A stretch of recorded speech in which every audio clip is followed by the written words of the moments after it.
તો મિત્રો અમારા ગામની મજૂરી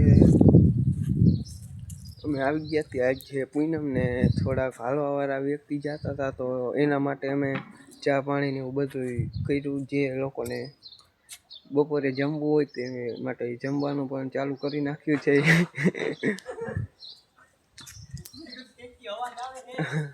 અને અમારા ગામની મજૂરી જોઈ લો મિત્રો, તો તમે રોજ જોઈ એટલે થાય છો કે અમારા ગામની મજૂરી છે.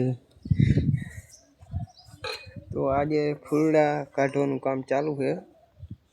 જોઈ લો અમે બધા ફૂલડા કાઢી. જો અહીંયા આપણે નવા ફૂલડા રોપવાના છે, એટલા માટે આ બધા ફૂલડા અને આ ખળબળ બધું રહ્યું એ કાઢી નાખવાનું છે. અને બગીચો મસ્ત મજાનો કરવાનો છે. આજથી આપણે 4-5 દી જેવું થઈ ગયું, હવે પુણ્યનું કામ કરવા માંડ્યા છે. જોઈ લો અમારે જો કારુ દાદા રહ્યા ત્યાં દેખાડે એ અહીંયા વારે છે. સાગર સભારા ઇનકમિંગ કોલ. તો મિત્રો કેવો આજનો મિની વ્લોગ લાગ્યો કોમેન્ટમાં જણાવી દેજો. અમે પુણ્યનું કામ કરીએ છીએ.